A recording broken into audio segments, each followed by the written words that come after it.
it keeps on raining, levee's going to break. If it keeps on raining, levee's going to break. 10.2 is to receive a presentation regarding an update to the 200-year floodplain study and provide direction as appropriate.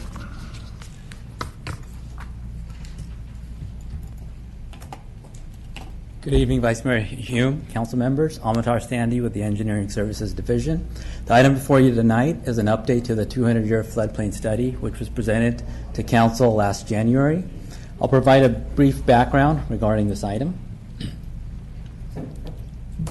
In 2007, the California legislature passed Senate Bills 5 and 1278, which required all cities and counties to amend their general plans and zoning codes to address urban level of flood protection by July 2016. To comply with these requirements, the city amended its general plan and zoning code in July of 2016. An amendment was made to the general plan prohibiting development within the 200-year floodplain unless urban level of flood protection is provided.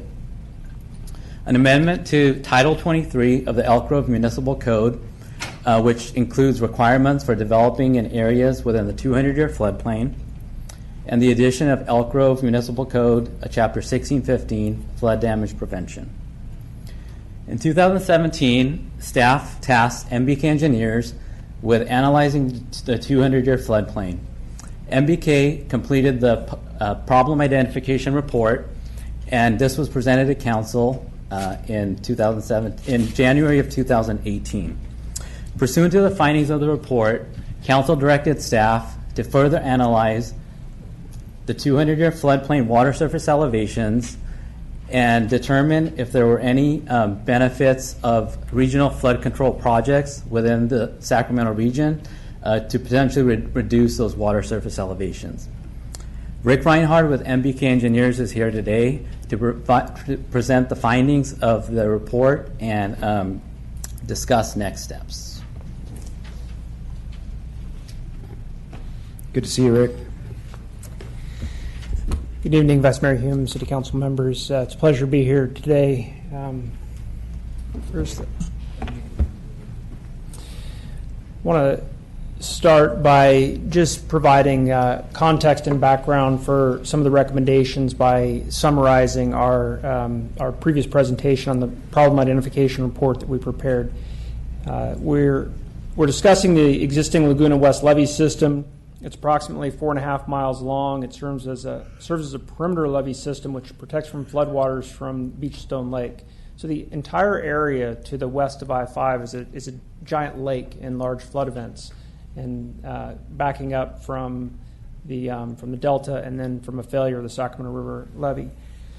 Sacramento County originally certified this levee in 2000, and the Laguna West levees were annexed into the city, and the city is now responsible for operation and maintenance of this levee system. As part of our problem identification report, we looked at the state's 200-year urban level of flood protection standards. As I stated earlier, the levee was originally built to meet FEMA standards. The 200-year water surface is elevation 21.7, which results in potential overtopping of the levee system and outflanking at the up and downstream ends where the levee system ties into high ground. And there is the potential for the depth of flooding to be greater than 2 feet in the Laguna West floodplain. Based on this analysis of the water surface, the levee would need to be raised approximately 3.5 feet. Wow. So this graphic shows the water surface that the levee was originally designed to. That's elevation 18. Our 200-year water surface is almost 4 feet higher than that, and so it would result in the levee needing to be raised approximately 3.5 feet. When we concluded our problem identification report, as Amitash outlined, we were tasked with looking at the 200-year floodplain specifically for a couple of reasons. First, we want to understand in more detail how it affects flooding in the city, specifically related to your ULOP findings you need to make. The importance of that is that For ULOP, if the flooding is less than 3 feet in depth, then ULOP doesn't apply. So the first thing was to identify all the areas that wouldn't be 3 feet deep and pull them out of the floodplain. In this graphic, anything that's not highlighted on here or shaded in here is less than 3 feet. In doing the analysis, because the beach lake is just it's a lake, it's a pond, it fills all these low areas, and there's not a significant difference in elevation. I talked about the elevation in the beach lake being 21.7. It only drops about 2 inches to 21.5 in the city limits. But the map is important for your ULOP findings, but then also it's going to help your Office of Emergency Services understand, in the event of a large flood event, the areas that would be subject to inundation. The problem identification report conclusions was that the levee doesn't meet urban levee design criteria for 200-year flood protection. As I mentioned earlier, it would take about a 3.5-foot raise to meet ULDC requirements, and the cost for raising the levee would be about $15.2 million. Another issue we identified in the problem identification report is the levee, when it was certified, did not include information about the foundation that the levee was built on. And so if you followed some of the projects in the region, West Sacramento, you've seen these very large, expensive projects to deal with foundation concerns, commonly referred to as underseepage. And so if and when this levee needs to be recertified to FEMA, you're lacking the geotechnical information that you'll need to certify that levee.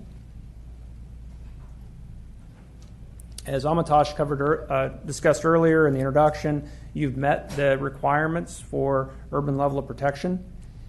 And the next steps that we're recommending is a geotechnical analysis really geared more towards the 100-year. It'll be helpful if the city ever decides to pursue 200-year, but primarily if and when recertification is required, you're going to need this geotechnical information, and it's going to be a necessary element of that package. One thing I'd like to say about the geotechnical analysis is that your levee system is different than the ones I just mentioned. The levee systems along the Sacramento River, through Sacramento, West Sacramento, Yuba City, Marysville, they're right on the historic floodplain.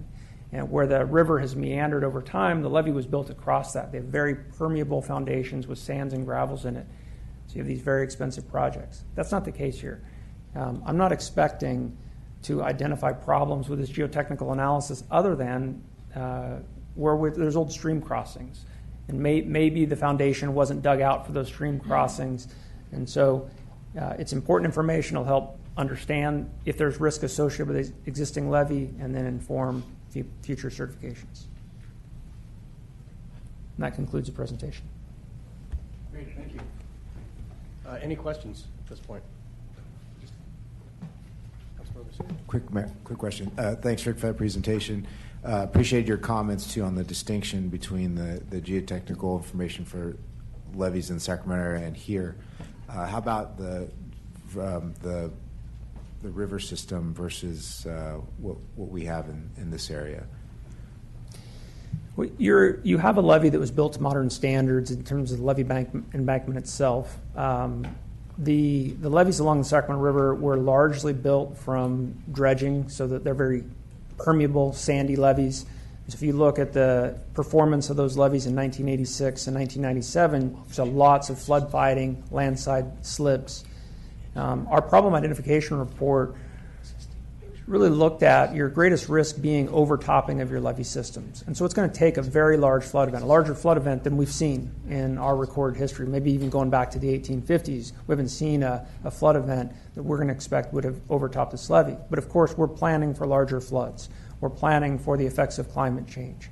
And so in those scenarios, we could be looking at things that we've seen in the past, and the city will be at risk of flooding in a very large flood event in the future. Thank you. Great. Thank you. Appreciate it. All right, I'll go ahead and open the public comment opportunity. I do have a couple of people signed up to speak. Jan Smutney-Jones, you're up first, sir, and then following Jan is Lynn Wheat.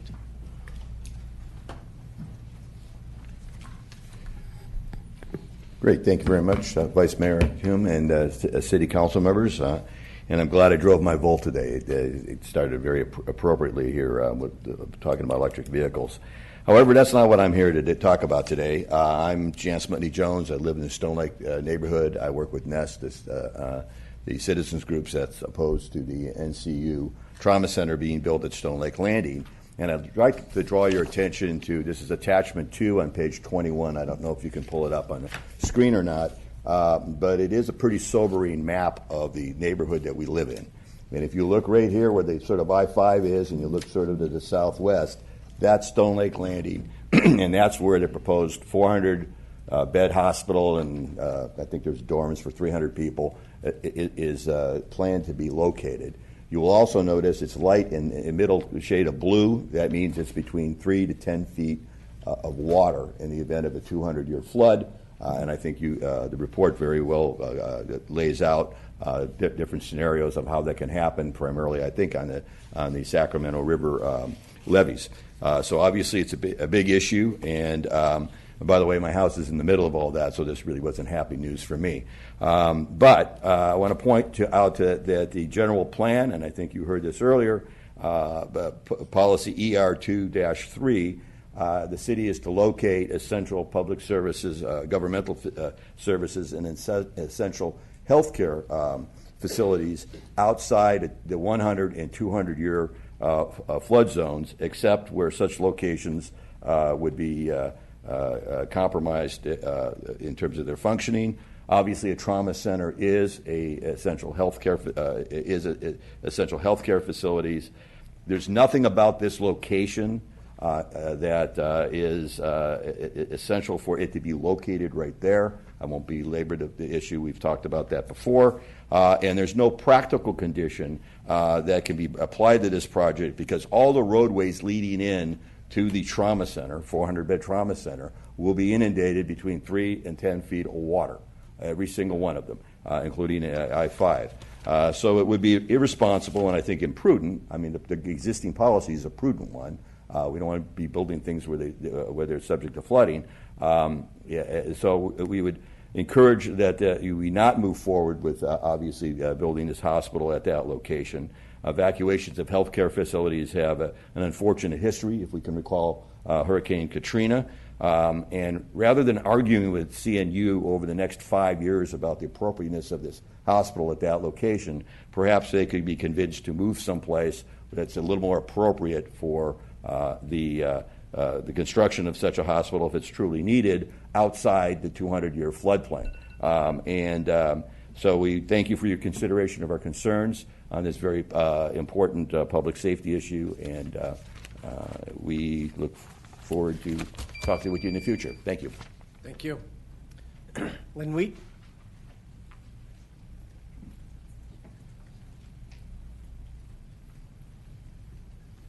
Good evening. So I appreciate the report tonight and some discussion around this because, of course, I am always concerned about flooding. So I think that you looking at protecting the residents of the area is indeed very important.